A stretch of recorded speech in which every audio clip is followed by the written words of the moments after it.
Sylvia POV. The dwarven woman sat at the original campfire circle, having borrowed a large pot from the cooks, as she watched some water warm up to a boil. She was in the middle of carefully carving some of the mantis chitin, shaping the material to serve as vambraces for Isaac's armor. Miriam sat close by as she shaped and sewed a hide shirt and a half skirt while following Sylvia's measurements. The duo focused intently on their labor for some time. That was until Sylvia's attention was grabbed by Zassatir's return, more surprised by the fact that he was accompanied by an unfamiliar child that clung to his side. "Shepherd," she said almost hesitantly, as she considered her words. Where did you find that pantless child?" she asked, worry plainly in her voice.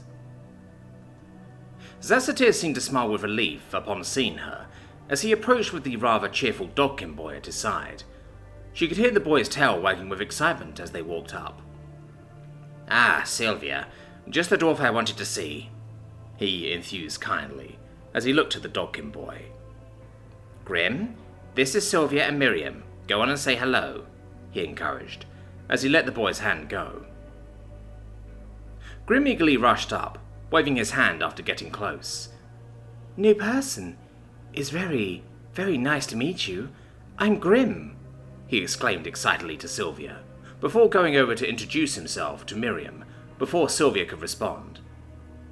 However, he seemed to become sufficiently distracted by what Miriam was doing, and stayed after introducing himself.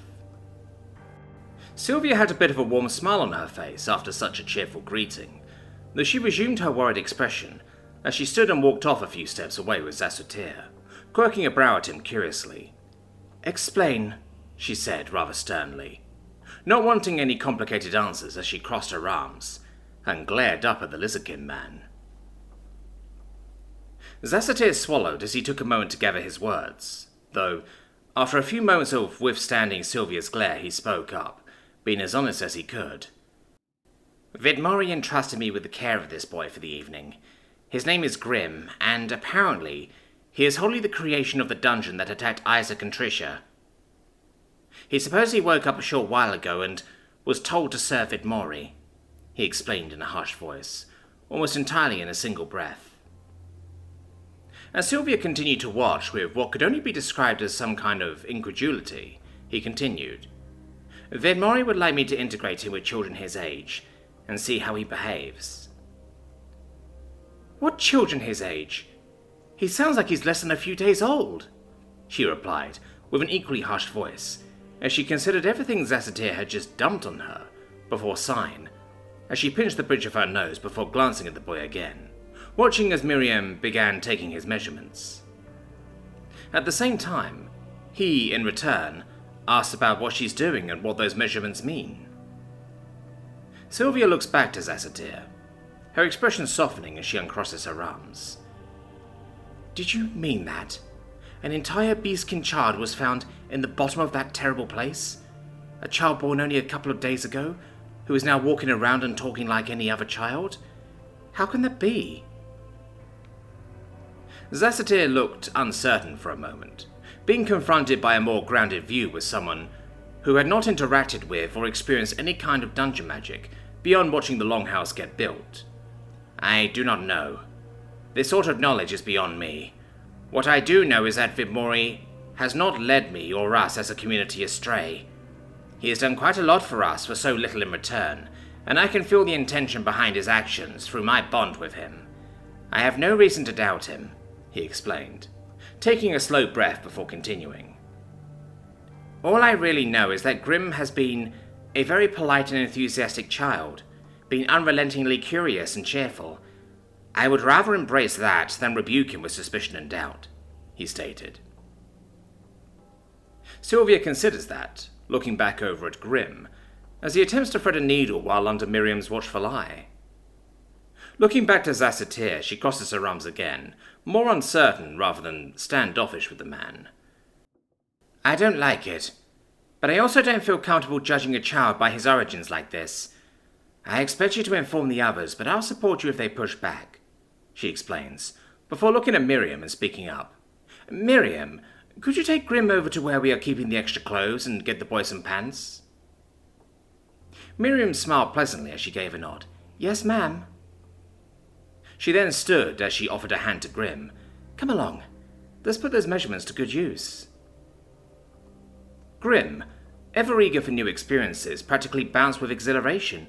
"Oh, okay," he gushed happily, before taking Miriam's hand as they headed for the longhouse. Zessatir smiled a bit as he glanced over at Sylvia. "Thank you. I'll start speaking with the others," he said, as he dismissed himself. Sylvia responded with a simple nod. "You do that." As soon as Zessatir left, Sylvia just sighed heavily as she reflected on Zessatir's words before looking to the now boiling pot of water, dropping in the chitin shell she had been working on in order to clean them of any remaining bug flesh. Revere POV. Revere was just the slightest bit flustered, mainly due to the fact that in a single day on the back of an imperially trained drake and its rider, they closed the distance that took her and Rionin 4 to 5 days of travel, on foot and cart. For now, they've landed before the sunset and begun setting up camp. The Drake Wardens were hearty enough that they were down to business in no time, setting up tents, getting a fire going, and securing the perimeter. All the while, a team of 2 Drake Wardens headed off to hunt some fresh game for both the people and the mounts. She was mildly amused, however, turning her attention to the ladies in waiting, who forced their way onto this trip, intending on looking after the Empress as she joined us on this journey. Most of the noble ladies were out of their depth. While not overly indignant or spoiled, they were comparatively useless when it came to setting up the royal tents or contributing towards the campsite. They did somehow manage to get some tea going, which was refreshing in itself. There was one lady in waiting who managed to hold her own. She was the daughter of one of the Imperial Knight Commanders, and instead of following her father's footsteps, she was pushed to test as one of the Empress's ladies in waiting.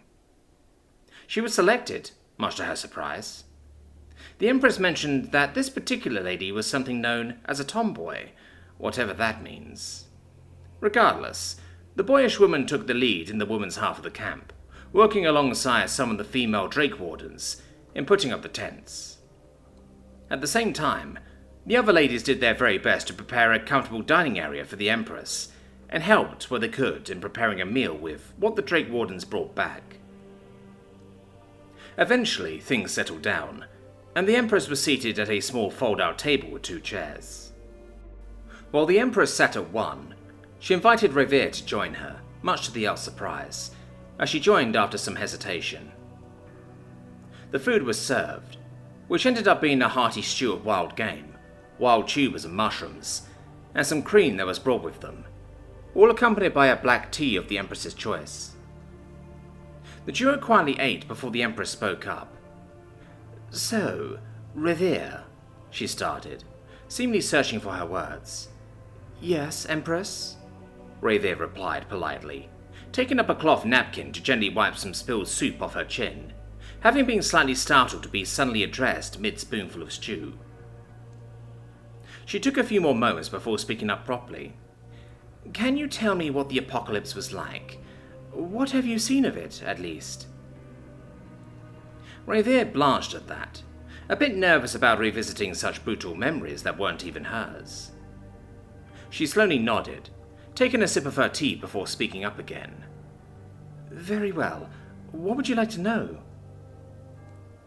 The Empress seemed to hesitate, taking a sip of her own tea quietly before speaking up. "Was there any good in the apocalypse, or was it all bleak?" she asked with desperate curiosity. Revere was at least pleasantly surprised by the direction as she leaned back, setting her tea down before closing her eyes thoughtfully. After a few more moments, she opened her eyes and spoke up. "I'd say I really liked the PDAs. They were extremely beneficial to the state of living late in the apocalypse." The Empress looked utterly confused by that statement, quirking a brow. "PDAs? Really? Personal digital assistants save the day? An old device even in my days." Revere couldn't help but tilt her head curiously at that. "No, PDA stands for Phoenix Down Agents. They were apparently some kind of special soldiers or knights. They were secretly trained and lived among the common people. They rose when the world fell and gathered people to various power stations, mega farms and server farms to keep information and supplies up.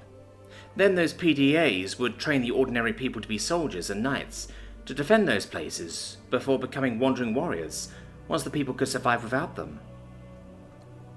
Rayveer couldn't help but smile as she reminisced over the memories of these noble heroes. The Empress couldn't help but be entranced by what she heard, forgetting about her stew as she sipped her tea, gesturing for Rayveer to continue. Rayveer smiled and continued going over the memories she had seen. They had these magical devices on their wrists that projected illusions of pages that showed living maps, information about their own health and condition of their bodies, kept track of their missions and objectives, and even how many of those bullets they had in those gun things. It was a magical tool on a level I couldn't have imagined before, though perhaps I'll try my hand at creating something like that with those diamonds that Vidmori produces. She couldn't help but explain excitedly, getting herself somewhat riled up for the future. Wow, the Empress said, feeling rather starstruck as she considered the things Rayveer explained to her, having a good feeling that the elf couldn't have made something like that up. Gosh, all that reminds me of a few video games I used to play. How interesting, she exclaimed, though she quickly sobered after remembering these details were coming from a very real apocalypse, where many people died. Rayveer was not put off too much, more curious about what the Empress mentioned. What is a video game? She asked curiously. The Empress smiled kindly. Well, that's a big question. Let's see. Where to begin?